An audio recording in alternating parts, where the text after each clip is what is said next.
All right, welcome everybody to the March Steering Committee meeting.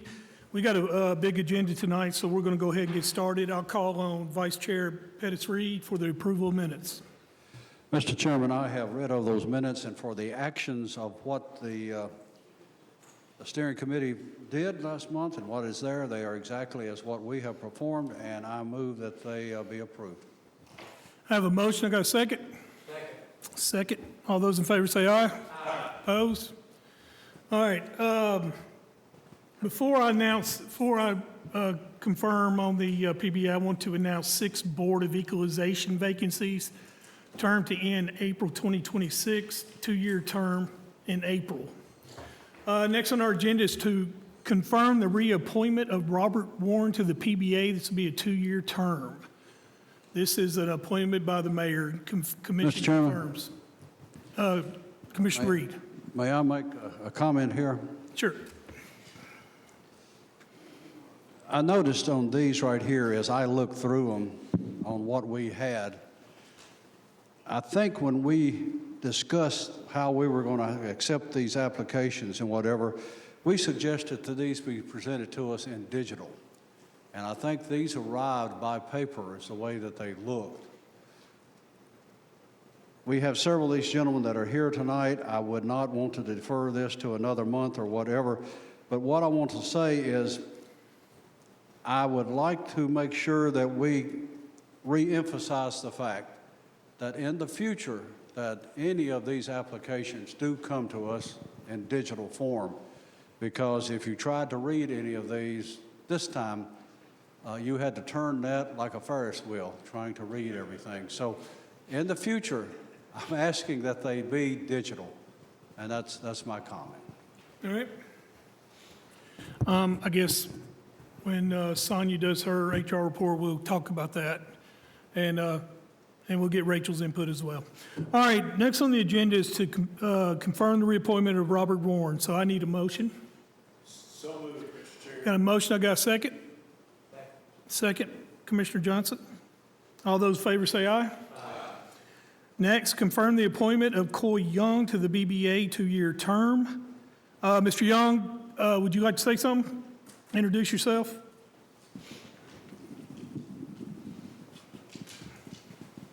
It's good to see you again. I'm Coy Young, and I live at 7692 Barlow Lane, Las Casas. I'm a business owner. We run a small business out there in Las Casas, and I served on the school board for 12 years. I was thinking this might give me an opportunity to come and bring a little different perspective to this committee. So I've been in and out of construction all my life. My father was a builder. I thought my son was going to be a feed store owner, but he turned out to be a builder. So I get to help him on all the projects he needs help with. So I have some experience to bring, and I'd like to share that with the committee. Is there any questions? Thank you, sir. Thank you. All right, this is an appointment for the mayor as well as all of them. So is there a motion to confirm? So moved. All those in favor say aye. Aye. Opposed? Congratulations, Mr. Young. Next is confirm the appointment of William Tynes. Mr. Tynes here, come on up.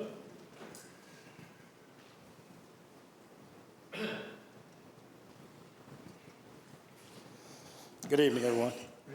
I'm William Tynes. I live at 110 Noble Court, Murfreesboro, off Franklin Road. Former business owner here. We used to own a propane company out on Highway 96, as well as a mini storage company there. Currently, I serve as the district manager for the company that bought the propane company out. I'm in charge of 7 locations in 3 states, so hopefully I can bring some management ability, some strategic planning, and budgeting to the committee as well. Any questions? Thank you, sir.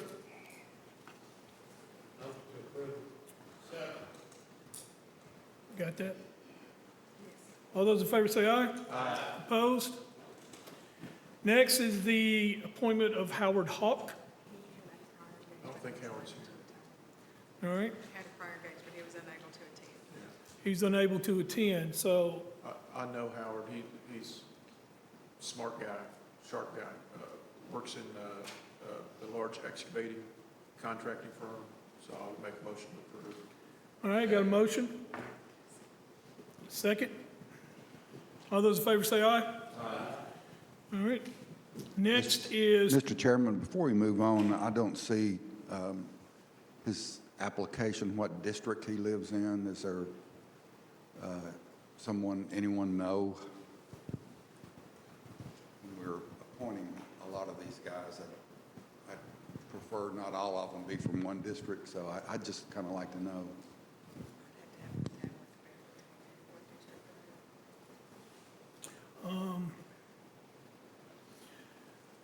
well, we can push that till next month if you want to, or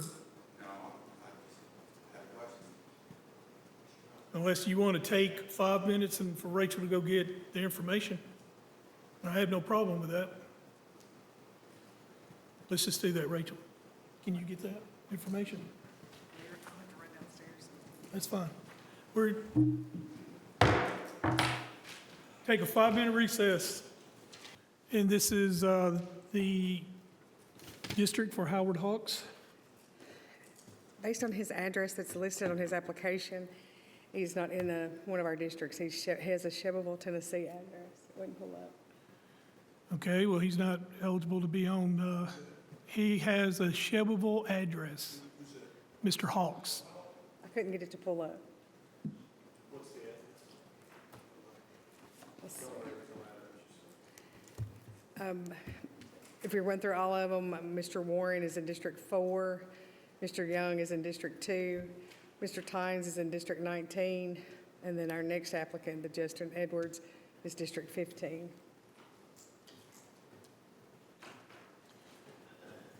I'd probably say the best thing to do is pull your motion back until we figure this out, but he's not eligible based on that. So you want to pull your motion back? So withdraw. Who's the second? McAdoo. Commissioner McDee, you pulling your second? All right, we'll move on. Go ahead. Rachel, were there any folks that were on the PBA that reapplied that didn't get selected? If I remember correctly, there were a few other applications. I passed all those on to, the mayor, and then he handed me back his selections, and that's what's posted. Okay, so there was more than one I believe there's a couple more. that asked for a reapply? Yes. Okay. Okay, let's move on. Next is Mr. Edwards. So if you want to come up.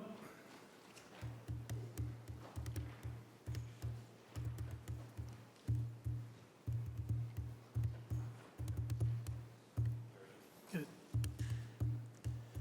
My name is Justin Edwards. I do live here in Murfreesboro, 1183 Blake Court, if that needs to be said. I work in construction. My family has had a general contracting business here in Rutherford County for about almost 50 years. I've been a part of that for 30 years. We specialize in commercial construction. Happy to be able to provide our experience to help the PBA out. Thank you. Any questions? Thank you, sir. Do I have a motion? Second. Second, Coach. All those in favor say aye. Aye. Opposed? All right, let's move on. Next, we have a resolution requesting Tennessee General Assembly to adopt legislation authorizing. Okay. No, I did that first. Yeah. Authorizing the placement of a memorial sign along the public roadway. Nick, do you have something on this? Or, no, I'm sorry, it's Commissioner Beverly. I apologize, Jonathan. Thank you, Mr. Chair. Commissioners, this is in honor of Kyle Gattaca. He lost his life in October of 2024 on Interstate 840, mile marker 55. His mother and father have requested that the state put a memorial sign up near the site where he lost his life. And the state Senate and the state House have requested that we pass on a resolution supporting that measures. The bill has been filed, I believe, and this measure will be forwarded on to them if we pass it here and then also next month at the county commission. So this is just a resolution supporting the placement of the memorial sign along a public highway. Is that a motion? Yes, sir, that is a motion to approve. All right. Do I got a second? Second. Mr. Johnson, discussion? Commissioner Reed? I just have a question. Was he not a student at Mount Juliet in Wilson County, or what? Yes, sir, he was up there. He had lost his life on one of our roadways here. Were they living here in Rutherford County, or? I don't know. I'm not totally sure. I know that was the scene of the crash, and I'm not sure if any, how it goes, because I know some folks on the north side of Couchville Pike, near the north end of Rutherford County, technically have a Mount Juliet address, so I don't want to confirm for sure. Okay. Any more questions? All those in favor say aye. Aye. Opposed? All right, let's move on. Next is financial wellness resolution. This comes from Mike Sparks. He's asking us to do a resolution to send it. And what it is, I'm going to let, Nick, can you go in on this a little bit, or? I just got word of it, I believe, today from Ms. Lehue, and the resolution should be on your SharePoint, and I don't want to mischaracterize it, so if you haven't had a chance to read it, it's very, very short. It appears to promote and support financial literacy in school, so that young people can learn how to better manage their finances as they progress through high school. I don't know if anybody else is familiar with it, may have other things to add. I tell you what, I'm going to read this resolution, then I'm going to take questions. Whereas financial wellness is closely linked to physical and mental health, housing security, and overall quality of life, and whereas the Tennessee Financial Wellness Scoreboard identifies the indicators of financial stress that impacts the well-being of individuals and families across the state, and whereas addressing financial wellness through a public health lens can help reduce disparities, improve outcomes, and strengthen community reliance. And whereas counties play a vital role in fostering partnerships and aligning resources to address complex, interconnected challenges. Now therefore be it resolved by the Rutherford County Board of Commissioners that we recognize financial wellness as a public health priority and support collaborative efforts to improve financial outcomes for all residents. Be it further resolved that the Commission encourages cross-sector partnerships among public health agencies, financial institutions, nonprofits, employers, and community organizations to address financial wellness. Community-based initiatives that reduce financial stress and improve access to financial education, tools, and services. Integration of financial wellness strategies into broader public health, housing, and social service programs. Support for efforts to integrate age-appropriate financial literacy into K-12 education as part of its long-term strategy to build capability from an early age. Ongoing evaluation of local financial wellness indicators, sharing the best practices to guide future action. Resolve this 12th day. Commissioner Phillips. I don't know whether you need a motion or not, but Commissioner Wilson knows 100% about this, and I would suggest that he make a comment as it relates to what this really is. I listened to probably 45 minutes to an hour of a presentation at Health and Ed last week. It opened my eyes, and I think it's a program that has significant positive implications for the state. So if you would recognize Sure. Commissioner Wilson. Commissioner Wilson. Thank you, Chairman. And Chairman, I will try to make this brief, but I would like everyone to get an idea of what this resolution is about. I was invited to a summit in Smyrna back in December, and there was probably 30 to 40 community partners from all over the county, business owners, school board members, the county mayor's office. There were several different groups invited to attend. What the report is doing is the state treasurer has started a program, and it is supported actually and funded through bills that were put in by Charlie Baum and Senator Shane Reeves. And what this does is its main focus is education, but not just education on a fundamental K through 12 level, but also education throughout the adult life and also into things with seniors and retirement. It's a comprehensive plan to say financial wellness should be a public health priority.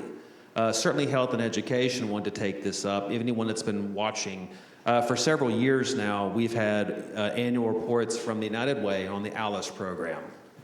That program is just talking about the overall ability for Rutherford Countyans, and obviously now the United Way has several counties that are combined in that, the ability for them to be able to afford housing, have housing and food security on the incomes they have. The state treasurer thought that where they would enter this is one, and our school board, by the way, has passed a resolution. I'll talk about that in a moment. But trying to integrate something that is new, which is a financial literacy, age-appropriate curriculum with our education from K through 8. We already have high school programs, but we don't have anything in the elementary and the middle school. So the Treasury Department is wanting to start an initiative. There is no cost to this. The chairman and I heard in Health and Ed from Bill Parker, the director of the Tennessee Financial Literacy Commission, that these resources are actually free of charge, provided by the state. They provide teacher training and certification for teachers to be able to teach curriculum. And this is something that's going to be broad and comprehensive. And Rutherford County is one of the first counties that they've asked for support.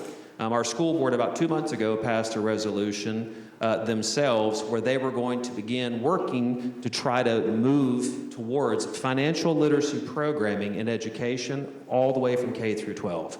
So what we're doing as a county commission, they've asked us to not only support our Board of Education's endeavor to do that, but also these other items. There are several agencies that are already involved in Rutherford County. MTSU has several wonderful programs that are trying to assist those that could use some financial background help, financial literacy assistance. We also have the United Way that has, they've started a brand new program we heard about 2 years ago where they're trying to teach adult families who qualify, help them with financial management. Things like how to balance a checkbook, how to deal with money in a better way.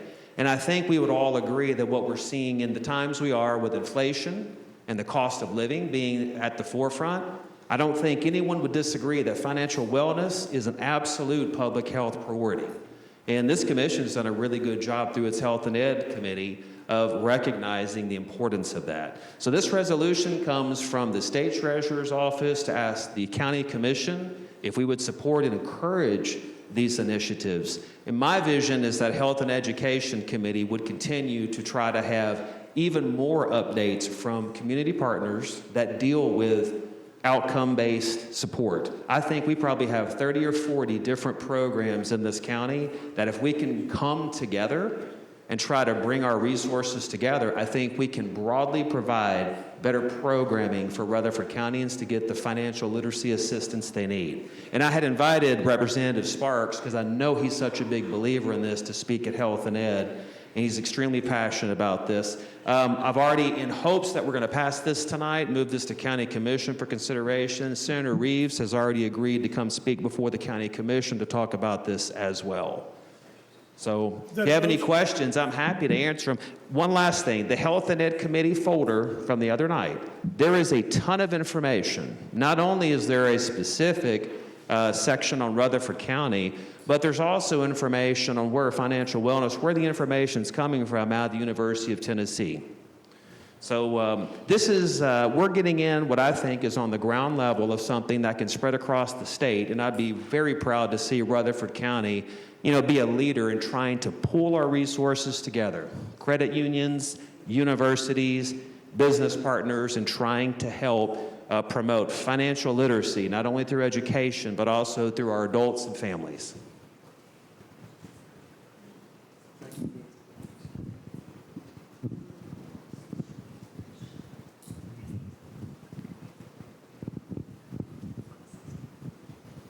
Is that a motion?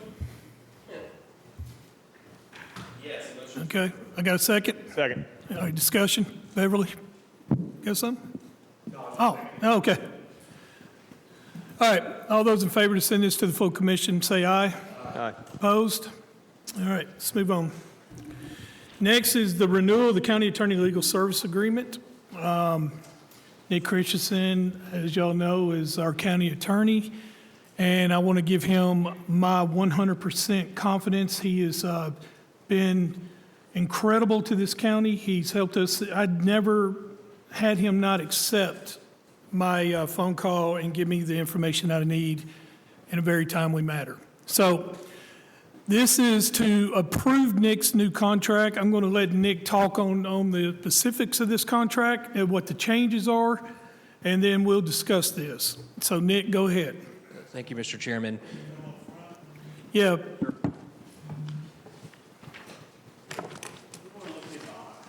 Yeah.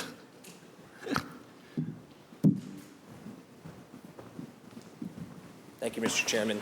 Let me just start by saying that over the last, I guess now since 2019, so 6 to 7 years, I've very much enjoyed working for the county under the appointment of this body. I've learned a lot, I've grown a lot, not just as an attorney, but as a human and as a citizen and taxpayer of Rutherford County.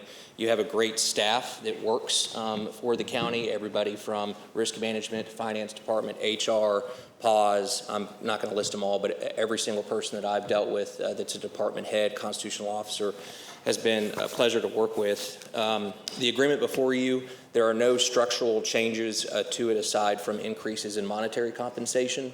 The structure as currently worded has capped a lot of the increases each year at around 5%. And some of the increases are tied to CPI index for inflation that have averaged around 3 to 4%. And honestly, those costs have not kept up with inflation, just like the county has experienced increased costs from everything from its vendors to its capital projects. So too has my law firm in overhead cost, staffing, support, and other just general costs it takes to run a law firm and provide full service to the county. As you all know, I attend these meetings and I advise you all the best I can on day-to-day matters, but my firm also handles all of the litigations that come through the county, everything from the general sessions level all the way up to the Supreme Court, including the Federal Circuit and the United States Supreme Court. We've had a couple cases over my time here before that forum. So I would ask that you approve this contract. If there's any sort of questions that you have, I'm an open book when it comes to it. So please don't hesitate to ask any questions regarding the increases in the compensation listed in the agreement. It will be for another term of 4 years that would start July 1. All right, any questions? Commissioner McAdoo? He's done an excellent job as far as I'm concerned, but I got a question based on the last time we did a contract with you. I think I may have asked that question 5 or 6 years ago. Is there an option where we look at your performance on a year basis, 2-year basis, 4-year basis? In other words, if your performance dwindled, am I stuck with you for 4 years before I can do anything?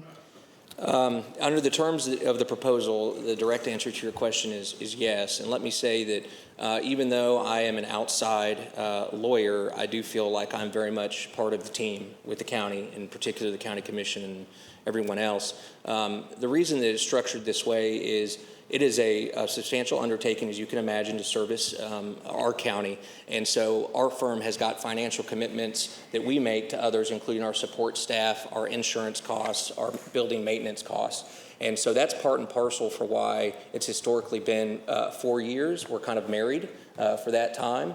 And the hope is that the relationship continues to be as good as it is now. And I don't have any doubt that it won't be. So we have continued to grow with the county. We are adding a new lawyer starting after she passes the bar. And I currently have a paralegal who's been with me for many years who started off as a paralegal. She was previously in primary education and switched. She was a 5th grade science teacher. She switched over and became my paralegal in approximately 2019. She is now finishing up her 1st year of law school at Belmont, and she was within the top 10 in her class. And so I fully anticipate that we will continue to add lawyers and to continue service the ever-growing nature of the county and the need for legal services. Commissioner Kush? Thank you, Mr. Chairman. So Nick, just to clarify, this contract is with your firm, right? It's a dual contract. It's with me as the appointed county attorney, but then it is with the Right. firm to provide the other Okay, services. so that's where I was heading. So let's say the governor or new governor catches wind of your outstanding work and appoints you to something at the state, and we lose you. Does that null and void this contract? Yeah, so I think how it would work, first off, I've got 2 little kids, and I plan to be in Rutherford County. I'm a lifelong resident, and frankly, I don't know if you all have watched how the General Assembly operates. I would prefer not to be up at the state, so that's not even in my mind. But with that said, so if I were to want out, I would want the county commission to let me out. There is a backup person that would step in Roger Hudson in my office, who has been with the county for a very long time. He currently serves as your delinquent tax attorney and handles all the delinquent tax collections for Rutherford County. And so he would step in, and I would say that if I was making that ask to the county, I would certainly work with the county. The law firm, I've already talked to the other lawyers in the firm, would work with the county on either continuing to provide those services or ensuring that there is some sort of smooth transition.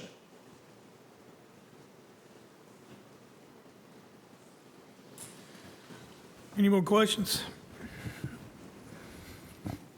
Like I said,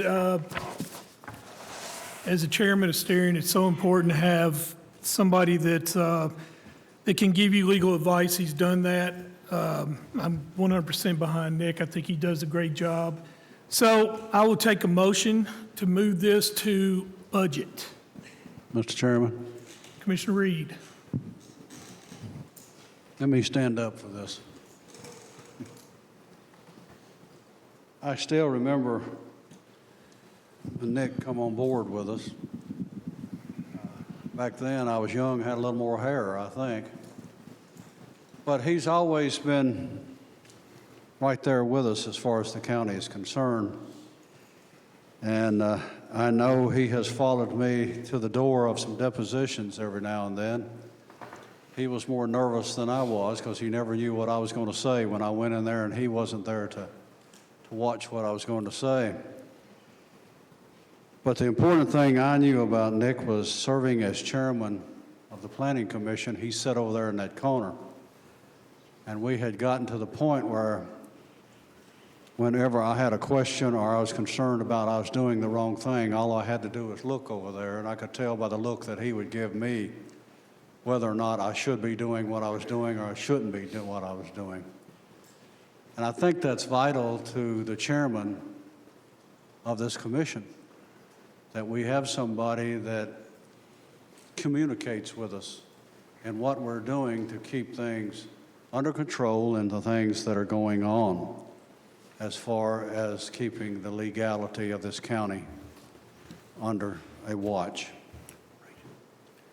Nick's done an outstanding job with that. He does his homework well. And when you ask those questions, he can explain them to you in a proper way. So, Mr. Chairman, I'd like to make that motion that we do accept his legal service agreement. All right, I need a second. Second. Got a second?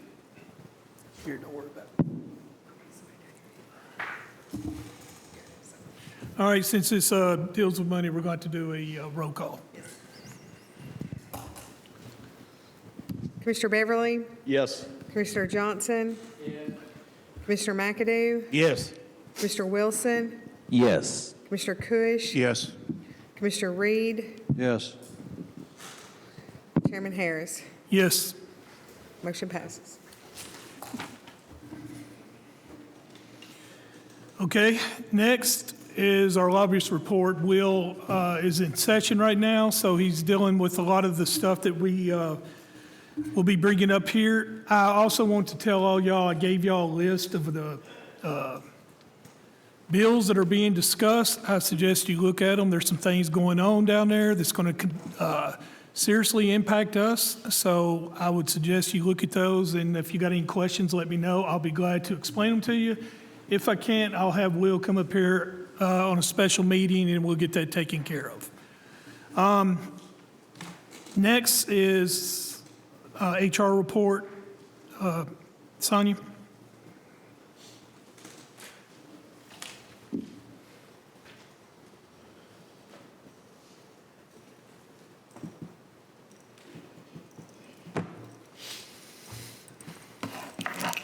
Okay, I've loaded everything to your iPad. Just a few things that I'm going to highlight. January is usually kind of a catch-up month for us, so it was a little bit slower. Under the HR snapshot, the item of significance for, we had 66 audits, and those are primarily, we were reviewing our FMLA processes. Under leave, we had 176 items under leave, and for the leave, it was, we've had a lot of FMLA leaves in military. We've had 123 FMLA leaves and 37 military leaves to go with that number. We offboarded and onboarded 28 new employees, but we received over 200 applications for those employees that we hired for. Next, under recruitment, it says 1,793. We received 700 applications in the month of January, which is quite a few, and we did 162 different postings for on social media to assist with the recruitment efforts. Under reports and surveys, the primary number for that is going to be our open records, and we had 205 open records requests during the month of January. And under Title VI in testing, Title VI, that was for our interpreters for court, and we still have Spanish as our primary interpreter. In the month of January, we did several training classes on bloodborne pathogens, walking on working surfaces, OJI, business ethics, drug-free workplace, sexual harassment, Title VI to make up that 2,558. So those were the items in your snapshot. I've also included in on the SharePoint our active job openings as of right now, and we have looks like 7 or 8 active job postings with several applicants for that. Full-time vacancies, we have several vacancies throughout the county. Some of these vacancies, though, will be multiples for one position. So, for example, there's 14 openings for patrol officers, and we've received 170 applications for those open positions. Another big grouping is the booking officers. We have 6 of those, and we've received 227 applications for the booking officers.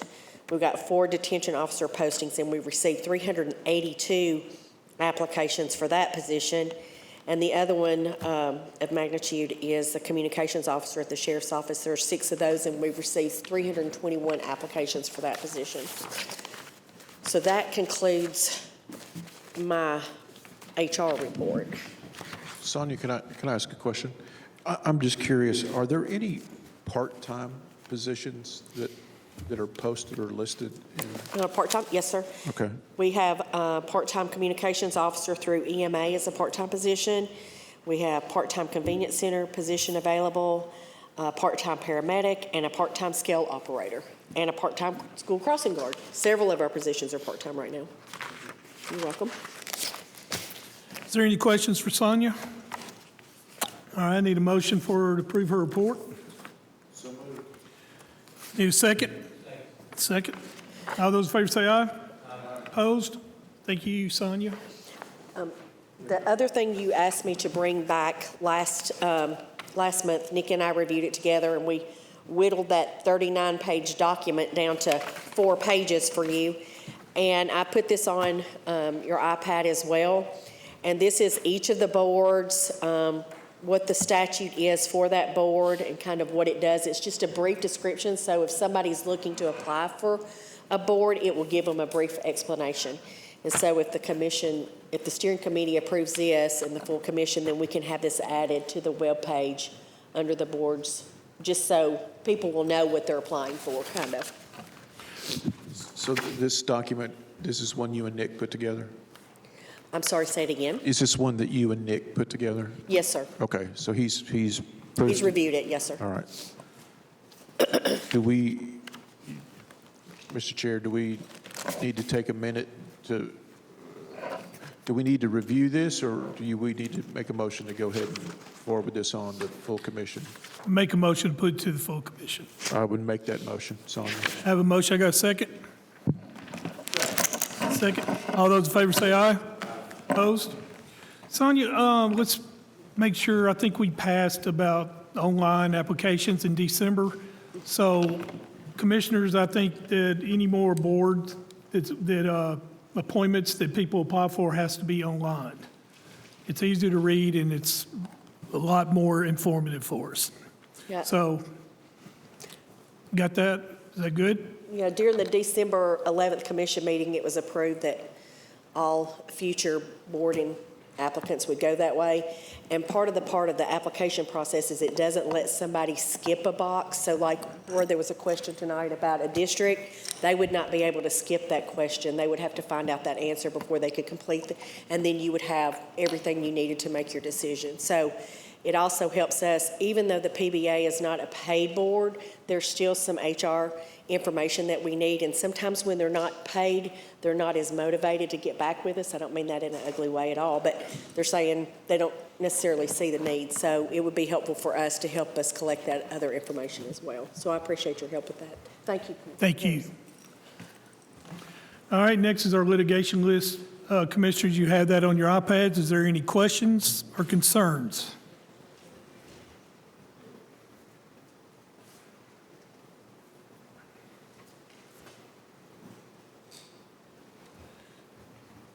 All right, we'll move on. Our last item is the ethics policy. This is concerning Mayor Carr vetoing our ethics that we passed 21-0 as a commission. It simply states that we are going to add alternates and that the commission is going to pick them. And he is saying that it shouldn't be commissioners picking commissioners, I guess. That's what he's saying. I don't know what he's saying, but anyway, I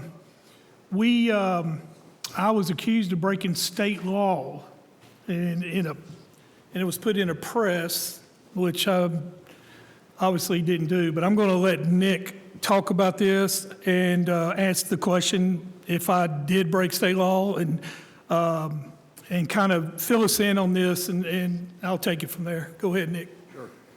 So this matter came up, as Chairman just explained, at the last commission meeting, and after that, the mayor vetoed it, and he raised some potential legal issues with the resolution based on some older case law and some public policy principles regarding county commissioners appointing their own members to various bodies. I then looked at it, and in reviewing it, my opinion was that this was a gray area, that the resolution that was passed is not patently or directly in violation of any state law. So it was not an inherently or direct unlawful resolution that was passed. It was a gray area of statutory interpretation. And the reason that I came to that opinion was that this ethics committee is kind of a hybrid committee. It kind of sits in between two other committees types that, or board types that you all are familiar with. The first is oftentimes we have state laws that mandate the formation of a county board or a commission, for example, the Planning Commission or the BZA, that sets out their fixed terms and their duties, and most importantly, how their members are appointed. So you have that on the one hand. On the other hand, you have got temporary internal committees of the county commission, which this body has oftentimes over the years formed these internal committees. For example, Commissioner Cush's a SIC committee. It was a committee that was to explore how do we deal with roadway infrastructure improvements and funding them. You recall that there was a jail committee that was formed. So you have those types of committees on the other hand that are simply internal committees that are reporting back to the county commission. This ethics committee is not a state-mandated committee. So it sits in the middle of these because it's also not some internal committee of the county commission. And so the applicability of the laws that the mayor was providing to raise a possible concern of this, it's not clear, it's ambiguous, and it's not automatic that they are applicable to this committee. Because again, there's no state law that talks about how the committee is supposed to be structured and how it's to be appointed. And so that's where we are at this point. So I think the county commission can do what it desires here. I mean, I think at this point, the only way we'll get a definitive answer if the resolution has passed is in violation of the law is to get a court of competent jurisdiction to make that ruling, because there's no case law regarding ethics committees or the applicability of these public policy issues and other statutes that the mayor has raised to the ethics committee in this context.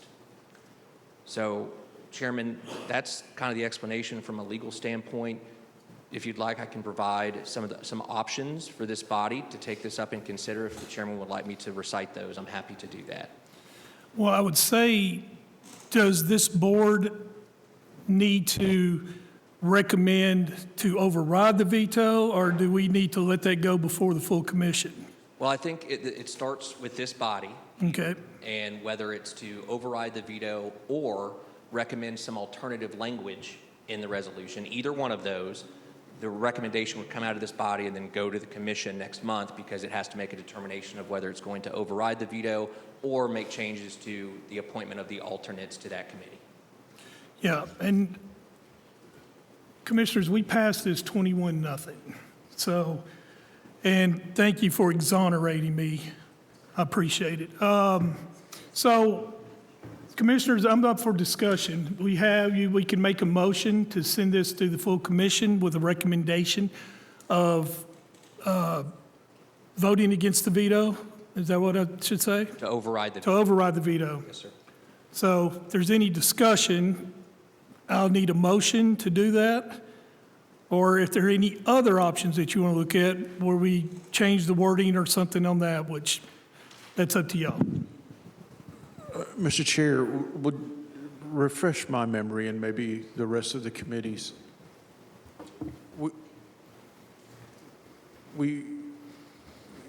The purpose of the whole structure was to add some alternates to the committee, because there had been a time when some folks were absent and it jeopardized even the continuation of the meeting. And some conflicts of interest too. Right. So where did we land, and this may be your language massaging a little bit, where did we land that this body, where did we end up on what the makeup of the appointees might be? That's where I'm... Okay, what it is the commission chooses the alternates. And we're saying that you can be whoever to be as alternates. So it could be citizen, commissioners, it could be elected officials, it could be anybody. So that is where we're going. I think the mayor is trying to say he don't want commissioners appointing. He wants to be able to appoint since he appoints the ethics. I'm simply trying to do ethics reform where there is no conflicts of interest like we had in the ethics complaints that was against the mayor recently. So I was trying to clean that up and just have us another option. Now, this was brought up by Commissioner Piercy.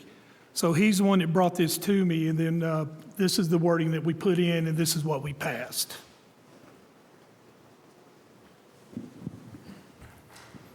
Commissioner Wilson. Nick, just to clarify, it's not unlawful. That's your opinion. My opinion is that it is gray. There's not a clear answer on it. And so the only way we can get a determination is for a court to adjudge whether if keeping it as is unlawful.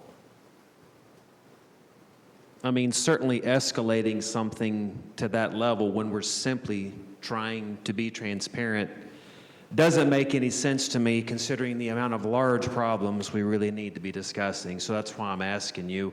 You know, it was said it was unlawful. If it is, that would certainly be no intention. We'll just make it lawful and change it. But if you're telling me it's not, then I don't know what to discuss. We've literally already passed it.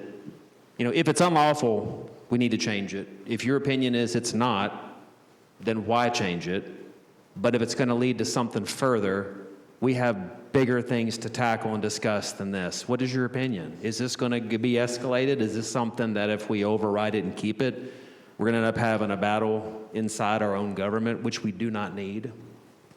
I don't know the answer to that. I have not spoken to the mayor in a few days on this matter, so I don't know if it would be escalated further by that office. I mean, for me personally, if it's unlawful and he vetoed it because we did something that won't actually work, process work, great. We didn't mean to do that. We'll fix it. Trying to use common sense here. But if it's not unlawful, I don't see a reason to change it. But I would like to know if there's a bigger challenge. We need to know at commission before the 21 commissioners hear this, because no one wants a bigger problem when we were actually trying to solve a problem. That doesn't make any sense, and especially ethics-based, just to be a little more transparent. It's just my opinion.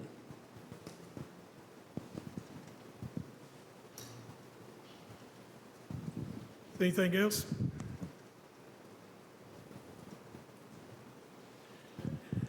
I guess, Nick, Mr. Chair, I'm sorry. Can you go over what the alternatives you would have presented, just to be sure? And Yeah. So let me start by reading the current language as adopted by the commission. In addition, 2 alternate members shall be appointed to 1-year terms by the county commission at the same time internal committees of the county commission are appointed. Such alternates shall serve on the ethics committee only in the event a regular member is unable to participate due to a conflict of interest, recusal, absence, or other disqualification.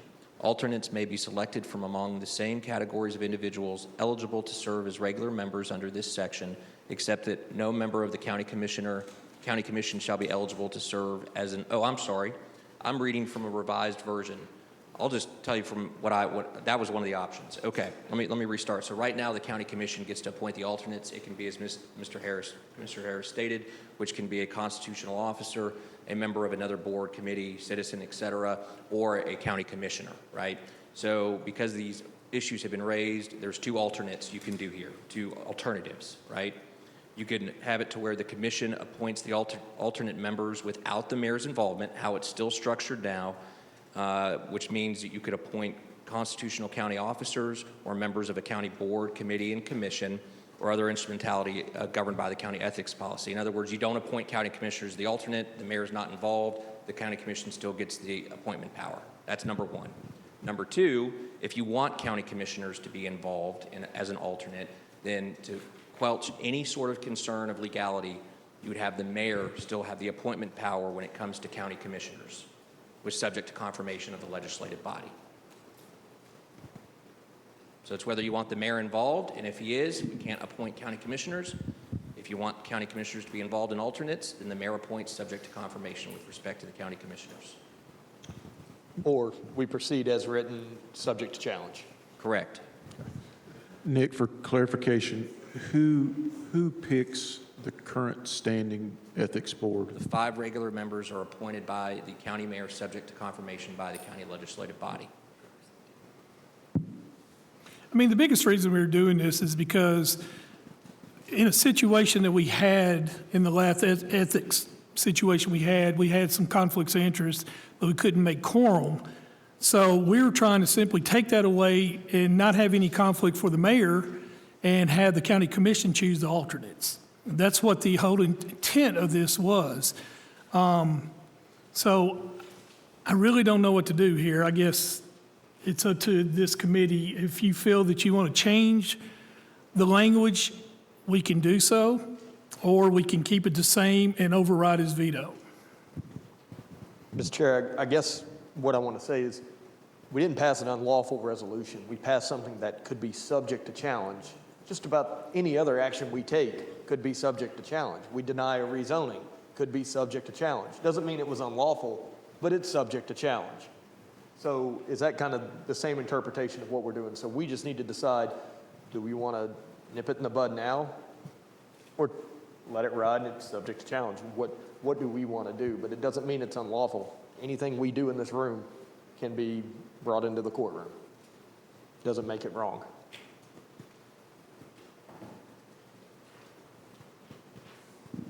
Mr. Chairman, I agree with Commissioner Wilson, is that we don't need to make a mountain out of this and look at going to court and all this good stuff when maybe that we can make take an alternative that you had presented, vote on one of those alternatives, send it back to the full commission and tell them what happened, and move on. But if it's just my opinion, what I hear, if we override or try to override the veto or whatever, it could lead to court.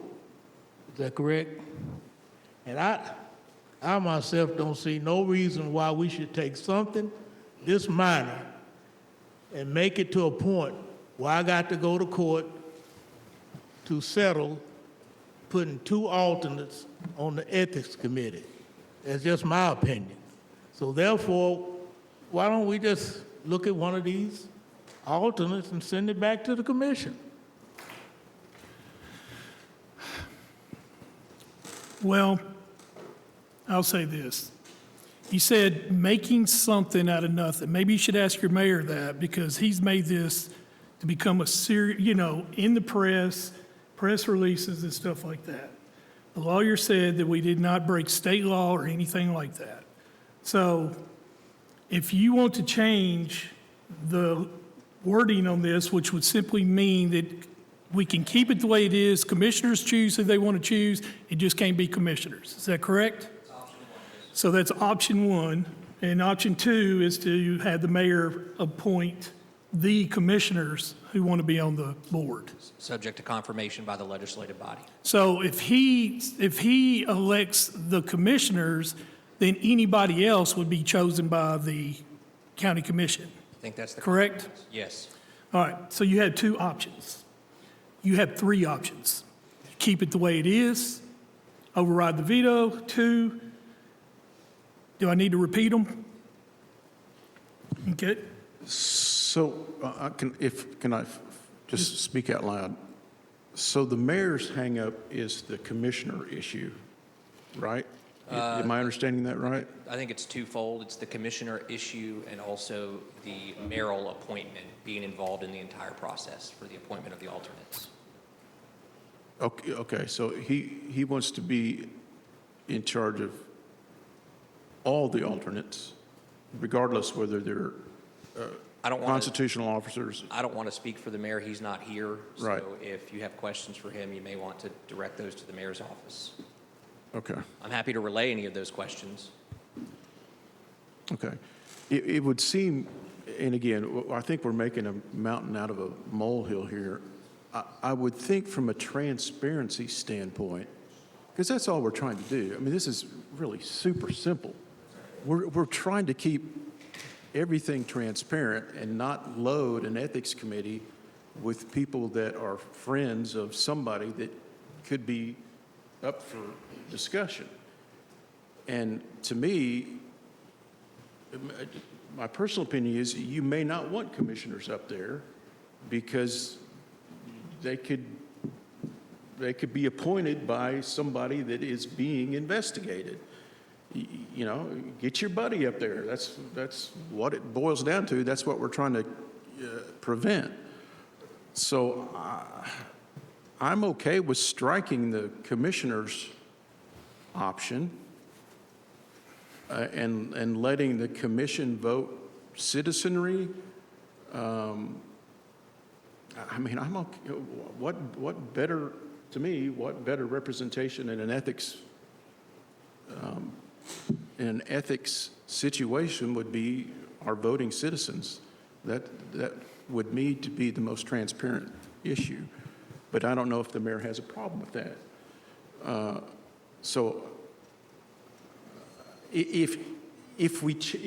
I guess my question is, Nick, if we scratch the commissioner part of it, can we just send that option to full commission for Yeah, review? I think so. Just to reframe it, so the commission will still appoint alternate members without mayor involvement, and those members can only be constitutional county officers or the other members of the boards, commissions, citizens, et cetera. And we don't have county commissioners that are eligible at all for those alternate spots. Because there's already one commissioner on the ethics committee, right? Pursuant to the policy. There's 3 commissioners on the committee? Yes, Okay. there's already 3 that the mayor appoints and are subject to confirmation by the county commission. Well, then my opinion even stands stronger. We don't need any more commissioners on an ethics committee. if, I'm going to make that motion so we can open up for discussion if anybody's on board with that. Yeah, I'm going to make that motion that we would change the language. The steering committee, the county commission would appoint, with the exception of county commissions, a county commissioner would be exempt from appointment. Second.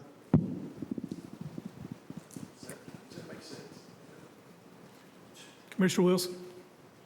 There was a second on that, correct? Okay, just before I discuss this.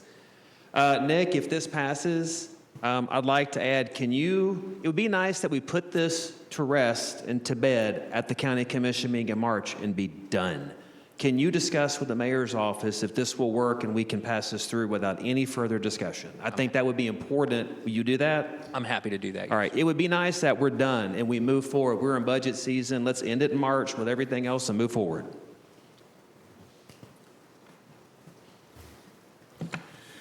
Well, only if we had somebody here from the mayor's office, we probably could get this handled today. All right, the motion, I have a motion, I have a second, so we need to do roll call on this. How is this presented at the county commission?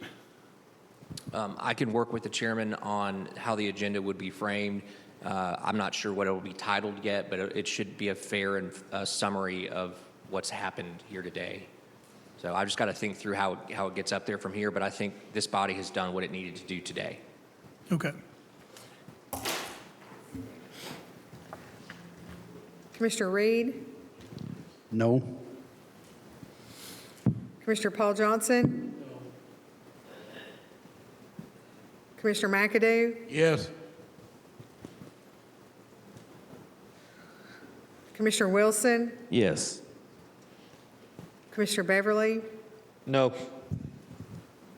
Commissioner Cush? Yes? Chairman Harris? No. 4 noes, 3 yes. Motion fails. Anything else on this?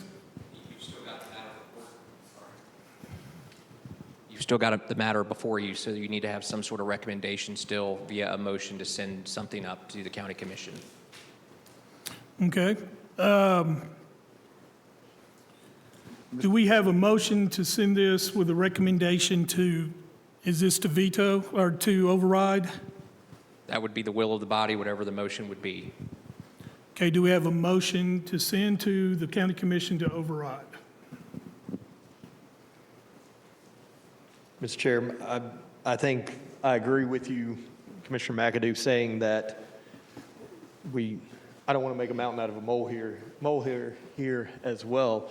I do think Commissioner being on there is a good move, and it seems like the only way to accomplish that would be a mayor appointment with a confirmation by the legislative body, which gives us that authority to accomplish that, and I think that would be the path forward, so I'm going to make that motion. What's your motion? That it's a county commissioner appointed by the mayor, confirmed by the legislative body amendment, correct? Didn't we just do that? So I think I understand it. We So did, You've got no motion on the table except the one he's making right now. And so Commissioner Beverly, just to clarify, do you want it to have to where the mayor is making all of the appointments for the alternates subject to the county legislative body, and that can include commissioners? Or are you wanting it to be that the mayor appoints county commissioners as alternates subject to the legislative body? However, the county commission can appoint any other non-commission member as an alternate without the mayor's involvement. That's your second, the latter, on that. And I know it seems like a mouthful, but that gives us the ability to have a county commissioner serving as the alternate. It adheres to, it stays within that gray area to where we're not going to be fighting that battle in a legal system, but it also gives us the point that if we want to have a citizen there, we still can, if that still tracks. That's just the path forward there. Obviously, we just had a motion fail. I don't want to move forward on the override just because that's turning a bigger issue, something into a bigger issue. So Is that your motion? that is my motion, yes. Second. So I got a motion, I got a second. My question is, who's the authority? I mean, if the mayor wants to appoint a commissioner onto the ethics board, and then the commission wants to appoint a citizen, well, who's overrides what? Yeah, I would think that the commission would first make a recommendation of a county commissioner filling that spot, but then they'd have to know that the mayor is the one that has to make that appointment. He gets to pick who's going to be on it, subject to your confirmation. Okay. Everybody understand that? Okay. What he's saying is, if the county commission wants to appoint a commissioner, then the mayor will have the authority to appoint that commissioner, but only a commissioner. But the county commission can appoint anybody other than that. Is that what you're saying? Yeah, without the mayor's And involvement. that's the spirit. So that's if the you spirit came of in here, my motion. Mike, and said you wanted Commissioner Reed to be on ethics, or you want a commissioner, then the mayor would appoint that commissioner with approval of the county commission. Otherwise, a citizen is just confirmed by the county commission, and that's the end of it. Sorry, that's a lot of words for a simple meaning. You know, I apologize to all y'all. I'm a little frustrated. I apologize. I think this is absolutely what do you call a molehill into a mountain? So I think we have a motion, we have a second. So we need any more discussion on this? Commissioner Phillips? Oh. Okay. Well, I'm going to yield to the chairman first. I'm going to wait till the chairman talks, then I've got a question. I just want to be clear. I'm not clear on what you said. I'm trying to be. Nick, is it possible that we could rewrite the whole ethics committee and designate the three commissioners, such as chairman of this committee, chairman of this committee, chairman of this committee, and as an alternate, you could recommend chairman pro tem plus someone from the general public? Again, I think that the whole discussion here was that if county commissioners are going to be appointed to either as a regular member or an alternate, that the mayor needs to be involved in making that appointment subject to confirmation of legislative body. So if we did what you suggested, it takes the mayor out of it because we've already said that it's going to be a committee chairman of a particular committee. So I don't think we can do that. We can't do that because of what now? Couldn't do something like that? In essence, it would take everybody out of the picture.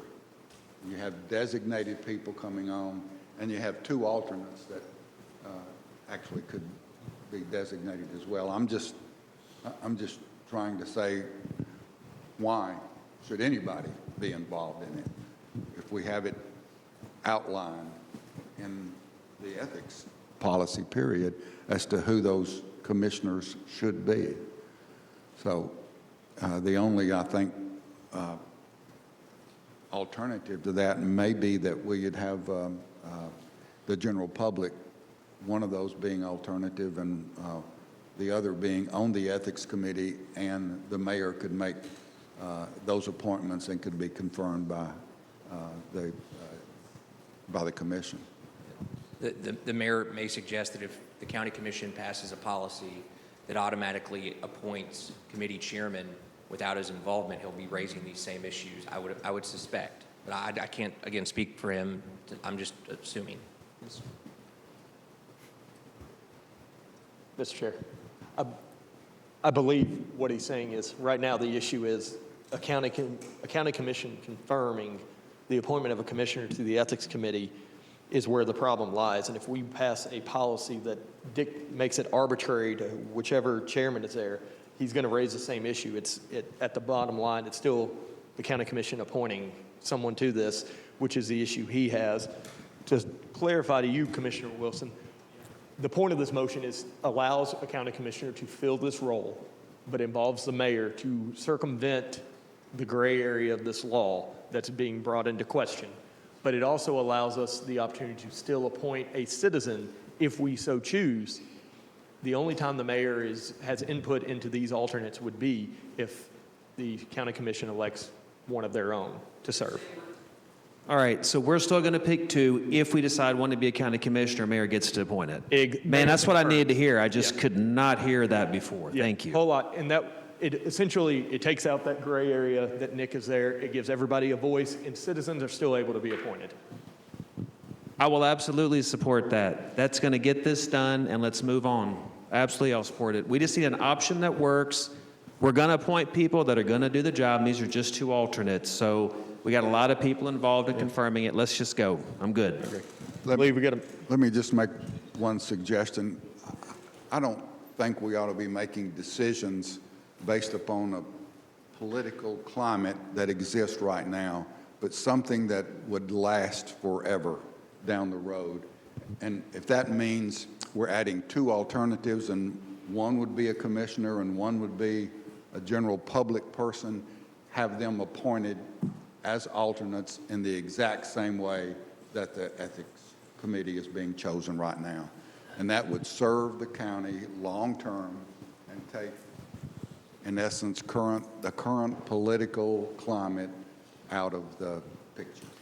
So you want I to don't- give the mayor what he wants, and then you say it's not a commission thing. You want to back that off and kind of just say mayor gets the choices. Would that be what you're saying? That's what's happening right now. The mayor is making those decisions, and the county commission confirms those. So the county commission would still have a voice in this situation, but we would be covering any mayor in the future and take 100% of the current political climate out of the picture. Makes sense to me that we just do it simple. And I just don't like the opportunity for someone somewhere down the road says, why aren't we doing it like this? So it just makes sense to me that we, if we want to add alternatives, just add a couple of alternatives, in essence, just the exact same way that we're doing it, and just be done with it. You guys. We have a motion and we have a second. thank you. We have a motion and we have a second. Go ahead and call.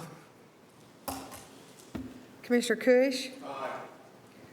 Commissioner Beverly? Yes. Commissioner McAdoo? Yes. Commissioner Wilson? Yes. Commissioner Paul Johnson? Commissioner Reed? Yes. Chairman Harris? Yes, Motion passes. this meeting's adjourned. Just, I've got a question about the veto. What is happening? The mayor has vetoed what the county commission passed. So now that this decision has been made, is a veto off the table?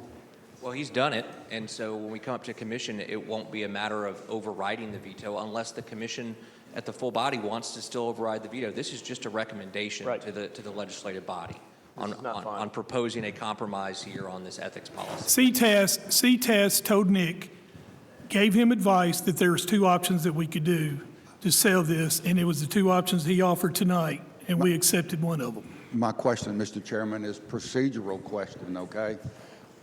This committee passed the ethics amendment. The county commission passed the ethics commitment. Do we already have a motion on the table? And are we replacing that motion? And is that the proper procedure to go through? There's currently, I'd have to look at the agenda, Commissioner, when we form it for the next commission meeting. The veto can only be overridden if the same exact resolution is presented back before the body and they override that same exact resolution. Based on what's happened here tonight at the commission meeting, they will be presented with those options. You can either, just like you did here today, you can either override the veto or you can accept steering's recommendation to make this change, which therefore doesn't involve the veto, because if you make a change, it's a brand new resolution with this changed language. And so there's nothing to do on the veto. This motion supersedes the one in the past, correct? No. It's a recommendation to the county commission on what they should do at the county commission meeting. The county commission can still override the veto. I understand, but what this committee is passed is in essence a new Yes. amendment. Correct. Okay? Yes. And that's going to be the recommendation coming Correct. out of this committee. That's correct. So if they say yes, then the other one that was passed. It's just vetoed. It's non-existent anymore. That's my question. There you Thank go. you. Yes, sir. Mr. Chair, I'd make a motion to reconsider item number 6. It's Mr. Hawk, I believe. He was on the. I need to back up first before you say anything.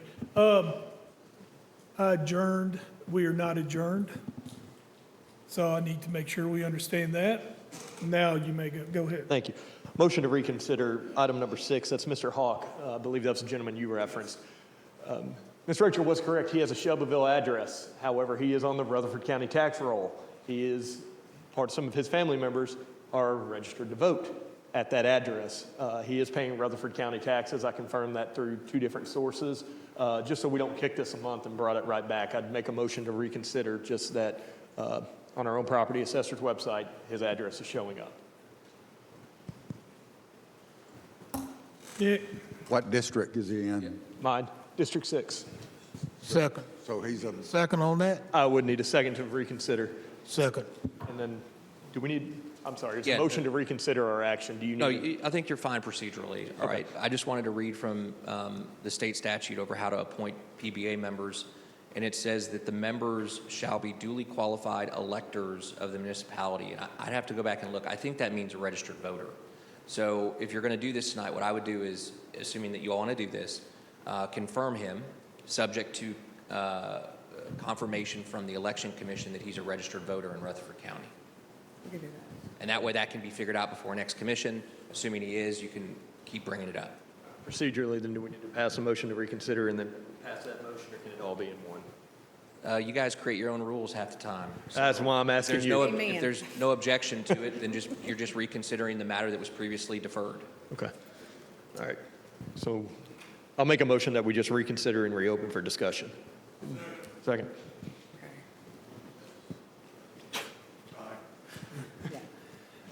all right, so you're nominating him now? I mean, you're confirming him now?